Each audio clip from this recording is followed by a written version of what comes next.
There's currently a battle raging in the real estate industry over the use of private off-market listing channels.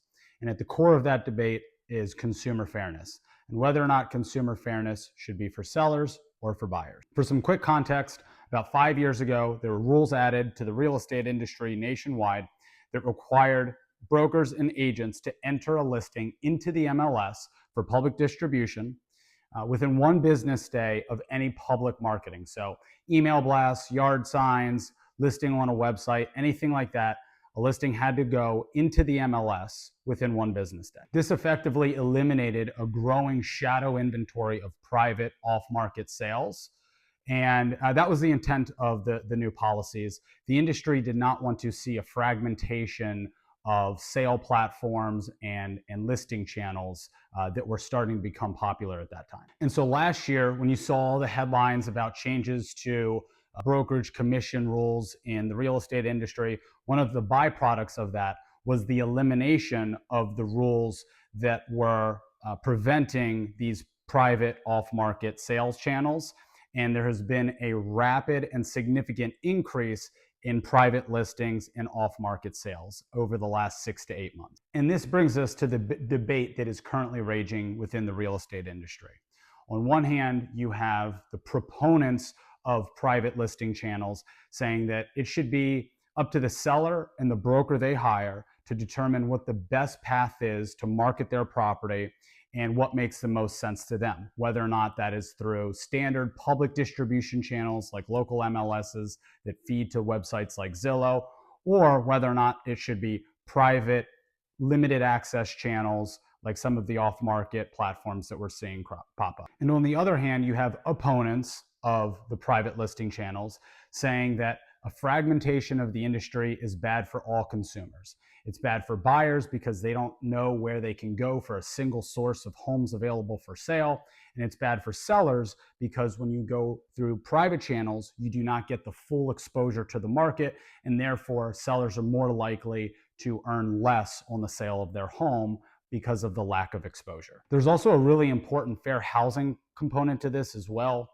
One of the advantages to properties being listed through the MLS and then being distributed publicly through consumer-facing websites is those are completely and absolutely non-discriminatory. However, the more properties that get fed through private off-market channels, the more likely it is that those channels have homogenous audiences, and even if not intentionally discriminatory, it is very easy for those channels to be unintentionally discriminatory because of the limited access nature of them. The latest, most significant escalation in this fight has been through Zillow.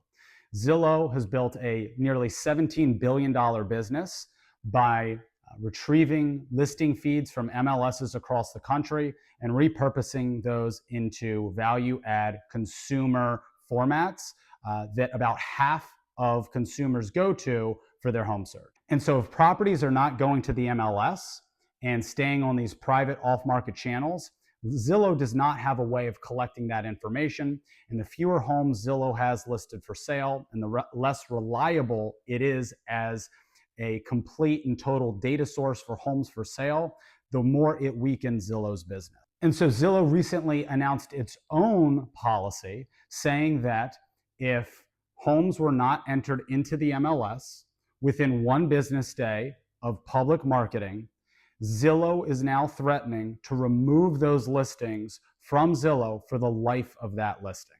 So they're essentially implementing the same policy that the organized real estate industry, National Association of Realtors, and MLSs had implemented for the past 5 years. When I look at this issue, I try to look at it from the perspective of an educated consumer and take off my real estate agent hat.